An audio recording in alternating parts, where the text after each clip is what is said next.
If you want to know you're going to be okay in retirement, well, the first thing we always have to start with is where are you today, right?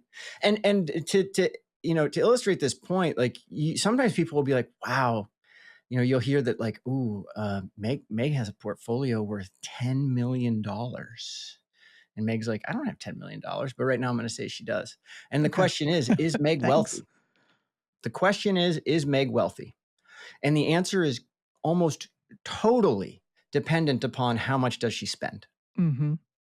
It's If all Meg relative. spends $1 million a year, she's not wealthy. Mm-hmm.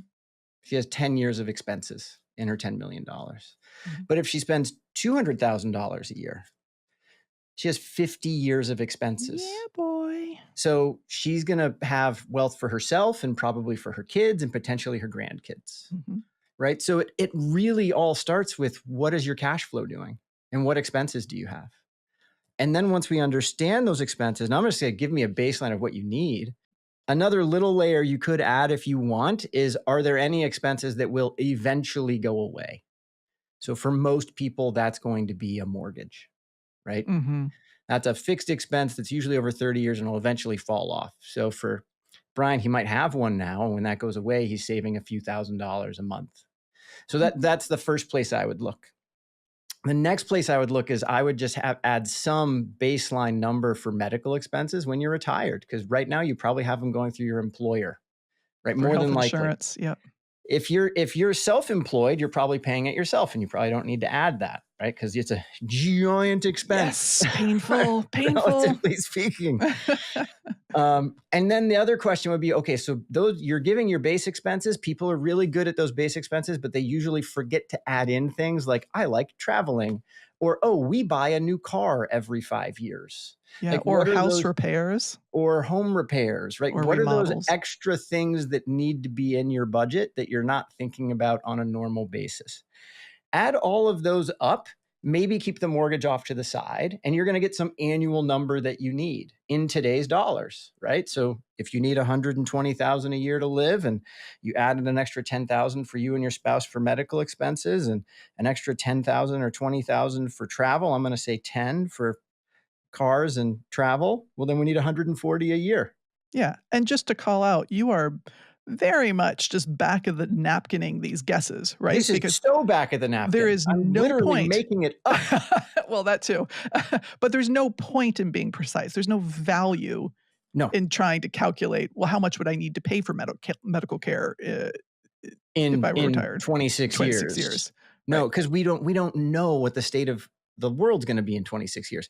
So I just want to know, what do I need now? And then what would I add to my expenses now to give me a sense of how much will I need in today's dollars when I retire, if I don't change anything, right? Another thing that you could add to that is, like, we have 2 lovely boys who are quite expensive.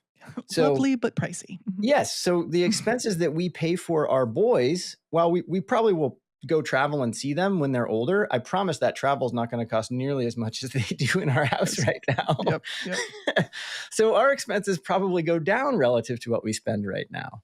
But again, that's kind of how I would think of it for what do I need? And then once you understand what you need, the next component you need to look at is, okay, so that's what I need.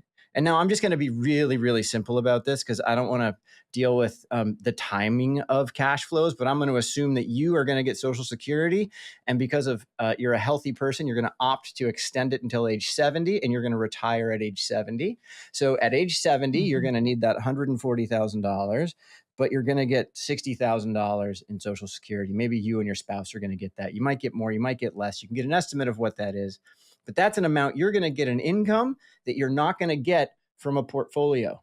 Yep. And it's the world's safest income. So it's called, I would call that a fixed income source. So if you have pensions, or maybe you have rental real estate that you've built up and it's going to be paid off, and you're going to have some level.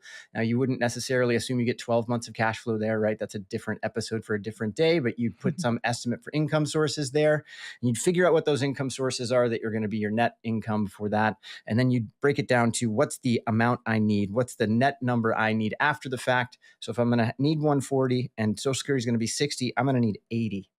from a portfolio. Now, from a back of the napkin heuristic really quickly, you could use something really simple like the 4% rule. It's not really a rule.